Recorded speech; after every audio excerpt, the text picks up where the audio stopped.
बिस्मिल्लाहिर्रहमानिर्रहीम।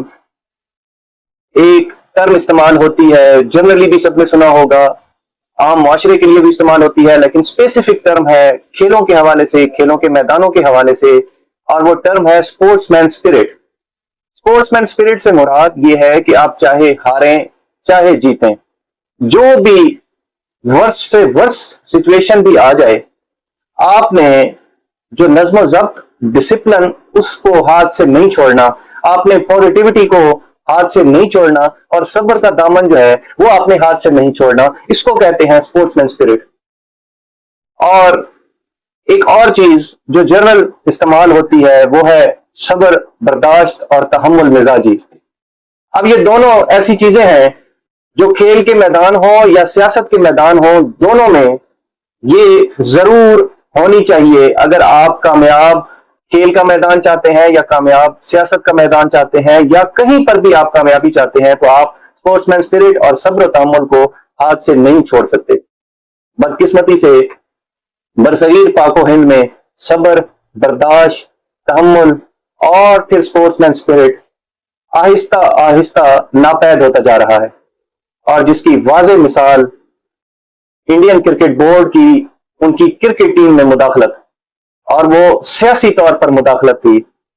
कबल अज़ीम भी पिछले मैच में जब इंडियन कप्तान ने टॉस करवाई, तो टॉस के बाद चाहे वो हारें या जीतें, खेल का ये असूल है कि आपने मुखालिफ कैप्टन को हाथ मिलाना है और फिर आपने जो रेफरी है उनसे बात करनी है। और वहां क्या हुआ कि इंडियन कैप्टन ने जानबूझकर पाकिस्तानी क्रिकेट टीम के कैप्टन को हाथ मिलाने से इनकार कर दिया। ना सिर्फ इनकार कर दिया, बल्कि बाद में जाके उस पर प्रेस कॉन्फ्रेंस भी झाड़ डाली कि मैंने जानबूझकर हाथ नहीं मिलाया था। और फिर उसकी वजह बताई कि जो पाकिस्तान और इंडिया के दरमियान जो फौजी झड़पें हुई थी, जो जंग हुई थी पिछले दिनों, वो वजह थी कि मैंने पाकिस्तानी कैप्टन को हाथ नहीं मिलाया।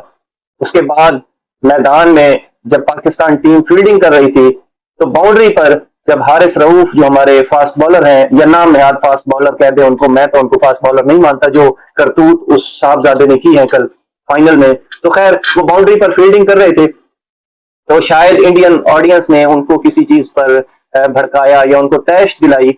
अब वहां पर हारिस रऊफ ने भी स्पोर्ट्समैन स्पिरिट का मुजाहरा करना चाहिए था। पहले भी ऐसा होता है कि खिलाड़ियों को उकसाया जाता है, बोतलें मारी जाती हैं, अंडे मारे जाते हैं, और ये पहले भी हो चुका है, लेकिन ये कभी नहीं हुआ जो हारिस रऊफ साहब ने वहां पर किया कि वो जंगी इशारे करने लग गए। वो 6-0 जो हमारा जंगी रिजल्ट था, जो हमने उनके राफेल और दीगर 6 तैयारे गिराए थे, उसका जो रिजल्ट 6-0 रहा था, उसके इशारे करने लग गए। साहब, ये स्पोर्ट्समैन स्पिरिट नहीं है, ये अखलाकियात नहीं है। ना इंडियन कैप्टन ने ठीक किया था, ना ही हारिस रऊफ ने ठीक किया था, लेकिन वहां तक चले, उन दोनों को फाइन हो गया 30% मैच का, वो चीजें रफा दफा हो गई। फाइनल की तरफ जब दोनों टीमें पहुंची, इंडिया और पाकिस्तान, वहां पर इससे भी वर्स्ट सिनेरियो जो था वो देखने को मिला कि जब इंडियन टीम ने पाकिस्तानी टीम को शिकस्त दी उस फाइनल में, तो इंडियन कैप्टन ने जो एशियन जो कप था उसकी ट्रॉफी लेने से इनकार कर दिया, क्योंकि वो ट्रॉफी जो थी वो एशियन क्रिकेट जो क्लब है या जो काउंसिल है उसके चेयरमैन, क्योंकि मोहसिन नकवी पाकिस्तान से ताल्लुक रखते हैं,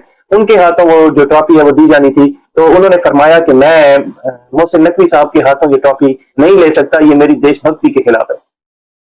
हालांकि जो देशभक्ति है वो इस चीज में थी कि आप ट्रॉफी, आप विनर हैं, अल्लाह ताला ने आपके हिस्से में जीत डाली है, तो जीत के बाद वो ट्रॉफी अपने मुल्क भारत लेके जाना, ये देशभक्ति थी।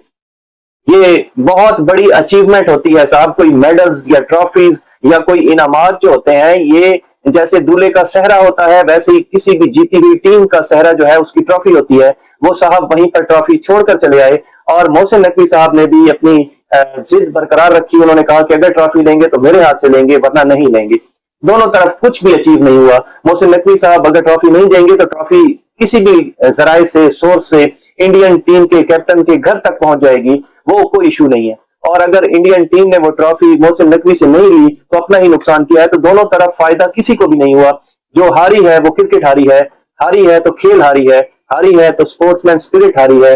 और ये इतना बुरा प्रेसिडेंट सेट किया गया है कि आइंदा भी टीमें जो अपने जाती मुल्की मफाद और मुल्की जो एजेंडा है उस पर चलते हुए कभी भी ऐसा कोई भी घिनौना अमर जो है वो सर अंजाम दे सकती है। हालांकि आप देखते हैं ये काम जो है वो सब कॉन्टिनेंट के अलावा कहीं पर कोई ऐसा आपको देखने को नहीं मिलेगा।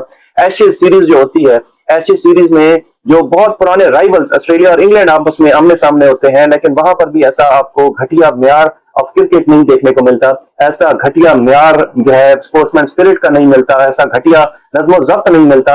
और मैं हैरान हूं आईसीसी पे कि अभी तक उसने इस इंडियन कैप्टन की घटिया तरीन हरकत पर कोई भी एक्शन नहीं लिया और ना ही कोई जुर्माना या पेनल्टी जो है अनाउंस की है। हालांकि ये इतना घटिया फेल है, ये बेइज्जती जो है वो कभी भी एशियन क्रिकेट काउंसिल की नहीं है, बल्कि ये बेइज्जती जो है वो खेल की है और इस खेल के सरबराह आईसीसी है। आईसीसी को चाहिए कि ऐसे घटिया जो जितने भी फेल हैं, चाहे वो पाकिस्तान की तरफ से हो, इंडिया की तरफ से हो या किसी भी टीम या किसी खिलाड़ी की तरफ से हो, इन ऐसे खिलाड़ियों पर लाइफ टाइम बैन लगाना चाहिए जो खेल में सियासत को लेके आते हैं। खेल ही वो जराए हैं जिसमें मुल्क आपस में बेशक दुश्मन भी हो तो एक आपको जगह मिलती है, वक्त मिलता है कि वो कौमें जो है वो करीब आती हैं और फासले जो है वो समेटते जाते हैं। और ये खेलें ही हैं जो इंडिया और पाकिस्तान के दरमियान जो नफरत है, कशीदगी है, उसको कम कर सकती हैं। और उन खेलों में सबसे बड़ा किरदार क्रिकेट का हो सकता था, लेकिन क्रिकेट को भी सियासत के साथ गंदा करने का सहरा ना सिर्फ Indian cricket board, Indian captain, बल्कि इंडियन जो इस वक्त मौजूदा हुकूमत है उसके सर पर जाता है। और जब भी तारीखदान तारीख लिखेगा वो मोदी का नाम सियासत खेलों में लाने वाले के तौर पर लिखेगा। और ये घटिया एक और, क्योंकि मोदी साहब पर और भी बहुत सारे इल्जामात हैं, तो ये सहरा और ये कीचड़ भी है मोदी साहब अपनी झोली में भरकर लेके जाएंगे अपने साथ। अल्लाह ताला हम सबका हामी नासिर हो। पाकिस्तान जिंदाबाद।